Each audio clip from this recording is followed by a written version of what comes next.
Mark Calcagni, football quarterback, 1981 through 85 here at the University of Arkansas. I'm reading A Snowy Surprise. It happened one winter morning on Plum Street, and the moon was still up, making moonbeams and shadows of Plum Street. In the little white house, Mrs. Bear and Sam were baking cakes. They stirred with big spoons, swirling and tasting batter. They peeked in the oven at 2 rows of cakes, golden brown cakes for their friends on Plum Street. "Come on, cakes," whispered Sam. "I can't wait. I can't wait. I can't wait." Mrs. Bear and Sam waited for cakes. "Now can we go, Mama?" "Now?" said Sam. "Soon," Mrs. Bear said. "Soon, Sam." They waited and waited, and then at last Mrs. Bear sniffed the air with her nose in the air and said, "I believe our cakes are ready." Mrs. Bear and Sam counted cakes, and there were 12. They tucked them in bags, and there were 12 red bags. Outside, snow tumbled on houses and sprinkled the trees. It powdered the yard and Mrs. Bear's truck. Mrs. Bear and Sam climbed up in the truck that was green. They bumped along in the early light, just the 2 of them on Plum Street, uphill and down, up and down to the very end of Plum Street. "Our friends will love my cakes," Sam told his mama. "Of course," Mrs. Bear said.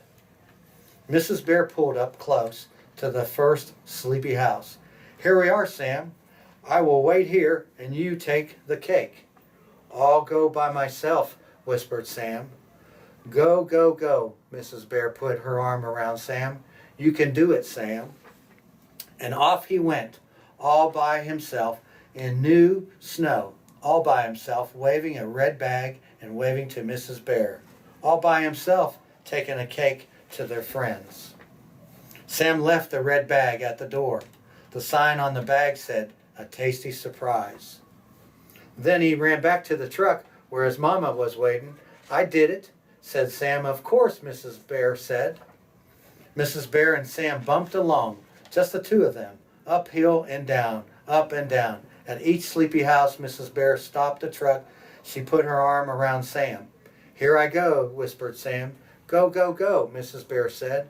And off he went, making tracks in the new snow, waving a red bag and waving to Mrs. Bear, leaving 1 tasty cake to each sleepy door. Until they got home, there were 2 cakes left and 2 red bags. Mrs. Bear. "For us?" whispered Sam. "Of course," Mrs. Bear said.